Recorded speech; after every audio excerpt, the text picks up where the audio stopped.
নমস্কার, আপনারা দেখছেন ওঙ্কার বাংলার সঙ্গে রয়েছে আমি কোয়েল। নজর রাখবো কিছু গুরুত্বপূর্ণ খবরের দিকে।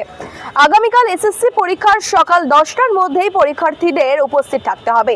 মোট পরীক্ষার্থীর সংখ্যা 5,65,000-এরও বেশি। এর মধ্যে প্রায় 3,20,000 পরীক্ষার্থী 14 সেপ্টেম্বর পরীক্ষা দেবে।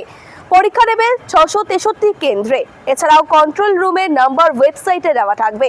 মোবাইল বা কোনো ইলেকট্রনিক ডিভাইস নিয়ে পরীক্ষার্থী এবং ইনভিজিলেটর কেউ ঘরে প্রবেশ করতে পারবে না, জানালো SSC chairman Siddharth Majumdar.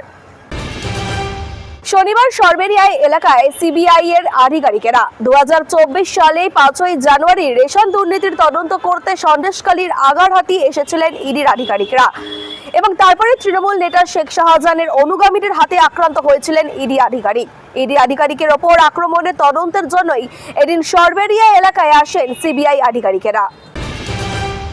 Operation সিঁদুরের পরও সন্ত্রাসবাদে মদদ দেওয়া বন্ধ করেনি পাকিস্তান।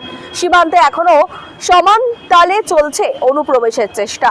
বিস্ফোরক দাবি সেনাপ্রধান উপেন্দ্র দ্বিবেদীর। একই সঙ্গে সেনাপ্রধান জানালেন, অপারেশন সিঁদুর 10ই মে শেষ হয়নি। 10ই মের পরও অনেক দিন সবার অলক্ষ্যেই লড়াই চলছে। এরকমই অন্যান্য নিউজ আপডেট পেতে হলে অবশ্যই চোখ রাখবেন ওঙ্কার বাংলার ডিজিটালে।